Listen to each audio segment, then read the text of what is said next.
Hello বন্ধুরা, কবিতা জানি থেকে আপনাদের স্বাগত। আশা করি তোমরা সবাই ভালো আছো, আমিও ভালো আছি। সিম দিয়ে আলু দিয়ে রুই মাছের একটা ঝোল বানাচ্ছি। আজকে বানালাম, তাই ভিডিও করলাম। তখন মনে হলো না একটু তোমাদের সাথে শেয়ার করি। সরি।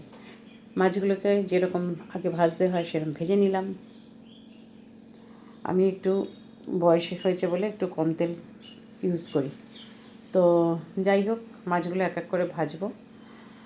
বন্ধুরা, যদি ভিডিওটা দেখে তোমাদের ভালো লাগে তাহলে অবশ্যই একটু কমেন্ট বক্সে কমেন্ট রাখবে আর বেল আইকনটা টিপে দেবে। তাহলে কি হবে, আমি যখন যখন ভিডিও দেবো যদি তোমাদের ভালো লাগে তাহলে অবশ্যই তোমরা বেল আইকনটা টিপে দিলে মেসেজটা তোমাদের কাছে এসে যাবে নোটিফিকেশানে।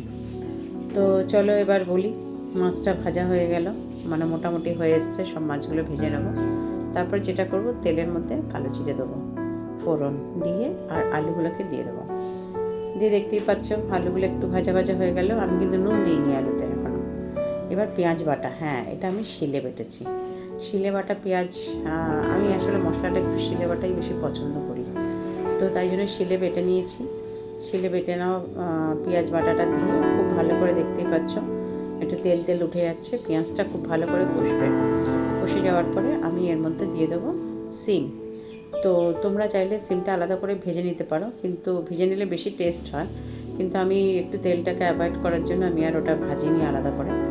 তো যাই হোক, তারপরে এবার এর মধ্যে সিমটা দিয়ে এবার এখনই আমি নুন দিই না, একটু পরে নুন দেওয়া হবে। এটাকে খুব ভালো করে, নুন আগে দিয়ে দিলে ওগুলো ঝিমিয়ে যাবে, জিনিসগুলো মানে নেতেই যাবে। তো তাই জন্য একটু ভাজা ভাজা হওয়ার জন্য একটু নুনটা পরে দেবো। তো যাই হোক, কিছুক্ষণ পরে আমি হলুদ দিলাম, তারপরে দেবো, একটু পরে দেবো নুন। তো দেখতেই পাচ্ছ হলুদটা আমি একটু অল্পই দিয়েছি, কেন কি এইসব মাছে একটু ঝোল ঢোলগুলোতে বেশি হলুদ দিলে ভালো লাগে না, আমার ভালো লাগে না। এই দেখো লঙ্কা বাটা, আমি শিলে বাটা লঙ্কা, একটু বেশি করে লঙ্কা আমি বেটে রেখে দিই, যাতে 2-3 দিনের তরকারিতে হয়ে যায়। তো এই হচ্ছে গিয়ে কাঁচা লঙ্কা দিয়ে কষানো হয়ে গেল। কষানো হওয়ার পরে আর কিছুই দিই না আমি, পেঁয়াজ আর এই লঙ্কা বাটা। আর এই দেখো ধনে পাতা, দেখছো শিলের মধ্যে ধনে পাতা বেটে তারপর আমি তরকারিতে দিই। তো এখন ঝোলটা কষানো হয়ে গেল। আমি গরম জল ঢেলে দিয়েছিলাম। আমি সবসময় রান্নাতে গরম জলটাই দিই, গরম করে রেখে দিই, সেই জলটাই ঢেলে দিই। তো এবার এই মাছগুলো, ভাজা মাছগুলো দেখেছো, মাছগুলো একটু বেশি ভাজা হয়ে গেছে ঝোল অনুযায়ী, কিন্তু কিছু করার নেই, ঘরে একটু এটাই পছন্দ করে। তো এবার ভালো করে একটুখানি নাড়িয়ে চাড়িয়ে আমি একদম অল্প আঁচে করে ঢেকে রেখেছিলাম। আর এই ধনে পাতা বাটাটা দিয়েছ, সেটাকে ওপর দিয়ে দিয়েছি। ধনে পাতা বাটা দিয়ে হয়ে গেছে আমার মাছের ঝোল।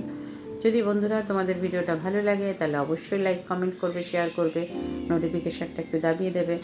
টাটা, বাই বাই, সবাই ভালো থাকবে।